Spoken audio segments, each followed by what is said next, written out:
చెప్పండి, మనుషులను గూర్చి మనుషులను గూర్చి జాగ్రత్త పడండి. మనుషులను గూర్చి జాగ్రత్త పడండి.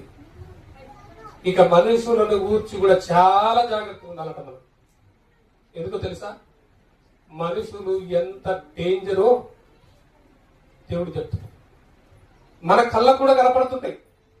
మనుషులు ఎలాంటి వారో మన కళ్ళతో మనం చూస్తుంటాం. మనుషులు ఎలా ఉంటారో తెలియదు చెప్పండి. మనుషులు ఎలా ఉంటారు? అవసరాన్ని బట్టి మారిపోతుంటారు మనుషులు, అంతేనే కదా? ఇప్పుడు ఇక్కడ ఒకలాగా కనిపిస్తారు, ఇక్కడ మాట్లాడుతున్నప్పుడు ఒకలాగా ఉంటారు, బయటికి వెళ్ళిన తర్వాత మరొకలాగా ఉంటారు. మన ముందు చాలా మంచివారుగా కనపడతారు, మన వెనకాల పెద్ద శత్రువుగా మారిపోతారు.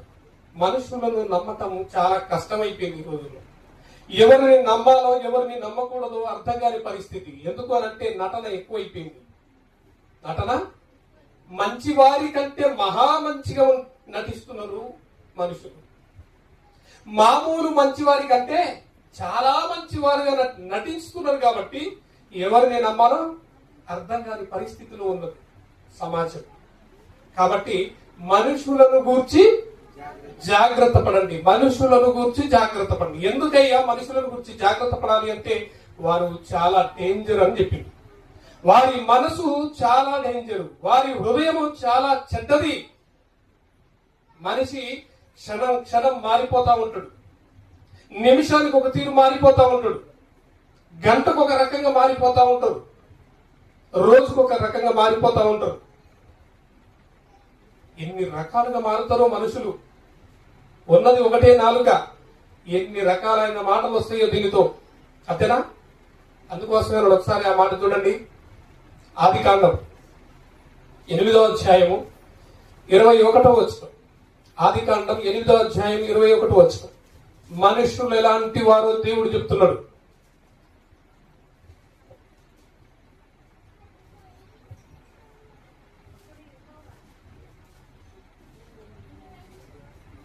ఆదికాండం 8వ అధ్యాయం 21వ వచనం. అప్పుడు యెహోవా ఇంపైన సువాసన గ్రహించి ఇక మీదట నరులను బట్టి భూమిని మరలా శపించను. ఎందుకనగా నరుల హృదయాలోచన ఎప్పటి నుండి చెడిపోయిందంట? చిన్నప్పటి నుంచే, బాల్యము నుండే వారి హృదయము యొక్క ఆలోచనలన్నీ చెడ్డవి చెడ్డవి. మనుషులు ఎలాంటి వారు? హృదయములో చెడు. హృదయం అంతా ఎలా ఉండదట? చెడు. అందుకోసమే ఇర్మియా గ్రంథంలో ఒక గొప్ప మాట అంటాడు చూడండి ఒకసారి. 9వ అధ్యాయం 17వ అధ్యాయం 9వ వచనమా ఒకసారి చూడండి.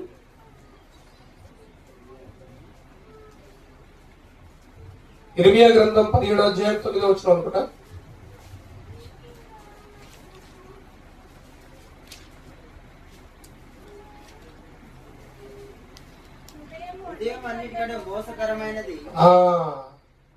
హృదయము అన్నిటికంటే మోసకరమైనది, అది ఘోరమైన వ్యాధి గలది, దానిని గ్రహించేవాడెవడునూ లేడు, ఎవడునూ లేడు. దేవుడు ముందే చెప్పేసిందండి, మనిషి హృదయము ఎలాంటిదంటే బాల్యము నుండే చెడ్డది.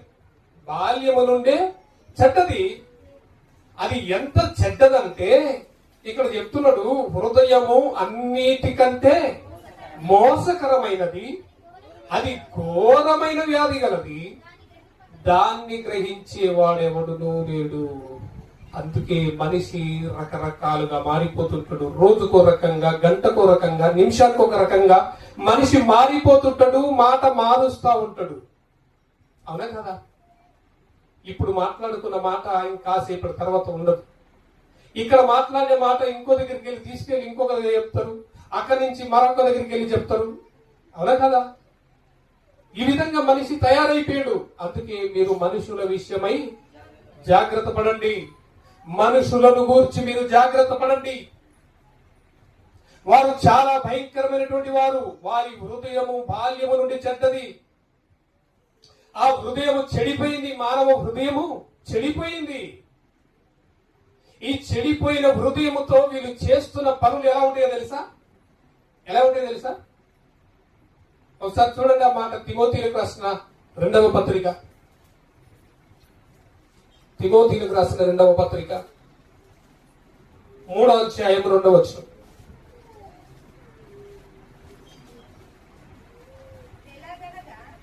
ఏలైనగా మనుషులు ఎలాంటి వారంట? స్వార్థప్రియులు. స్వార్థప్రియులు, ధనాపేక్షులు. చాలు. మనుషులు ఎలాంటి వారంట?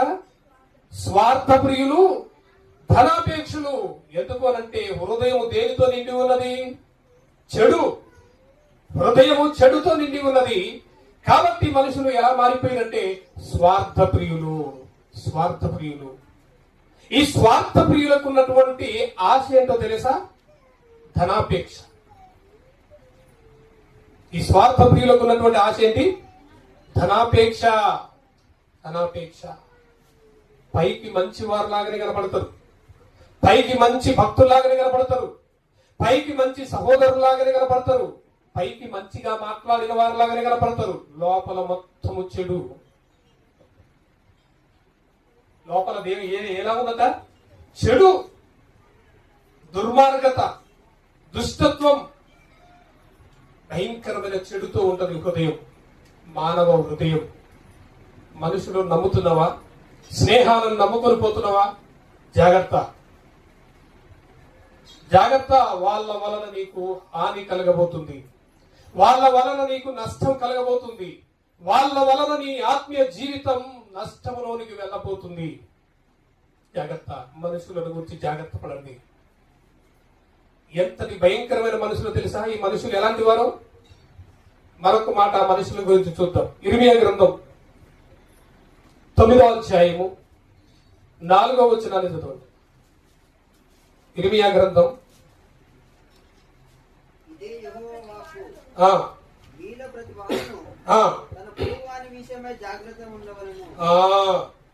తన పొరుగు వాని విషయమై ఎలా ఉండాలి? జాగ్రత్తగా ఉండవలెను. ఏ సహోదరునైనను నమ్మకుడి, నిజముగా ప్రతి సహోదరుడును తంత్రగొట్టై ఏం చేస్తాడట? తన సహోదరుని కొంప ముంచుతాడండి. కొంప ముంచేస్తాడు అంతే. మనమేమో వారి వేషాన్ని చూసి నమ్ముతాం, మనమేమో వారి మాటలను చూసి నమ్ముతాం, వాడేమో మన కొంప ముంచేస్తాడు. కొంప ముంచడం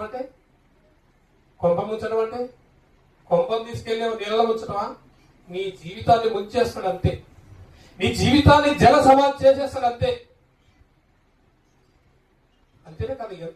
ఎంతమంది మోసపోలేదు మనుషుల చేత? ఎంతమంది మోసపోలేదు? జాగ్రత్త. దేవుని మాటలు వినండి, దేవుని మాటలు వినండి, దేవుని మాటల మీద నమ్మకం ఉంచండి, దేవునికి భయము భక్తి కలిగి బ్రతకండి. దేవుడు ఏం మాట్లాడుతున్నాడో, ఆయన ఎలా బ్రతకమంటున్నాడో అది నేర్చుకొని బ్రతకండి. మనుషులను నమ్ముకుంటే మీరు నష్టంలోనికి వెళ్ళిపోతారు. జాగ్రత్త. ప్రతి సహోదరుడు తంత్రగొట్టై తన సహోదరుని కొంప ముంచేస్తాడు. ప్రతి ఒక్కడు ఇదే పనండి. ప్రతి ఒక్కడు ఎవరిని ముంచాలా ఎలా ముంచుతాడండి? డైరెక్ట్ గా నేను ముంచుతున్నాను ఎవడన్నా ముంచనిస్తాడా? ఎలా ముంచుతాడు మరి? వారి ప్రణాళికలు, వారి తెలివి ఉపయోగిస్తాడు. వారి మాటలు ఎంత చక్కగా ఉంటాయో, ఆహా ఎంత మధురంగా అనిపిస్తాయి వాళ్ళ మాటలు. ముంచే వారి మాటలు చాలా చాలా చాలా తీయగా ఉంటాయి, అద్భుతంగా, చాలా టేస్ట్ గా, రుచిగా ఉంటాయి. అర్థమైందా? గట్టిగా బెదిరించి చెప్పేవాడు ఎట్లుంటాడు? బ్రతక నేర్పేవాడు తిట్టి నేర్పుతాడట. చెడగొట్టేవాడు ఎలా ఉంటాడట? నవ్వుతూ చక్కగా నేర్పిస్తుంటాడట. వాడు మోసం చేసేవాడు. ఏం పర్వాలేదు లేదా, అయితే ఈ చిన్నదానికి ఏముంది, చిన్న తప్పే కదా, ఇవ్వడనేది ఉంది. సమర్థిస్తుంటాడు. నవ్వుకుంటూ చెప్తుంటాడు. ఎవడాడు? మోసం చేసేవాడు, కోపముతో చెప్పేవాడు, గద్దించి చెప్పేవాడు. ఏం చెప్తాడు? నీ బ్రతుకు గురించి చెప్తుంటాడు. జాగ్రత్త. మనకేమో గద్దింపులు నచ్చం, అదేనా? కొంచెం గట్టిగా గద్దిస్తే మళ్ళీ సార్ చర్చికి రావాలి అనిపించదు. ఇక కాకపోతే ఇంక లేవా, చాలా ఉన్నాయి కదా, వెళ్ళొచ్చు. ఈ వారం రాదు, ఏం చేస్తాడో చూసుకోండి. రాలేదా మనకు ఆ మనసు?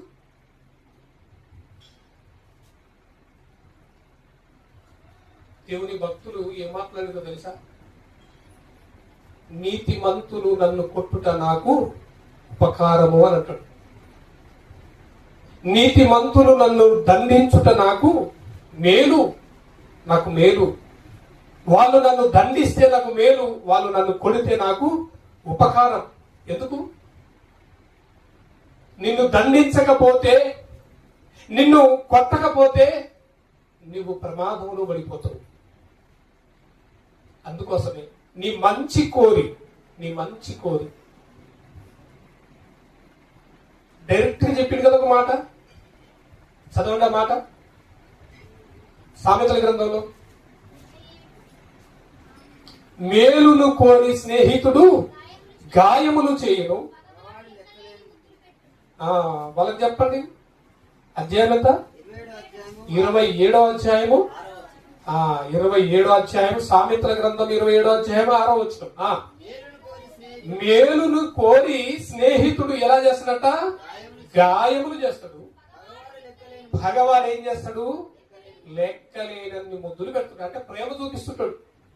పగవాడేమో ప్రేమ చూపిస్తుంటాడు.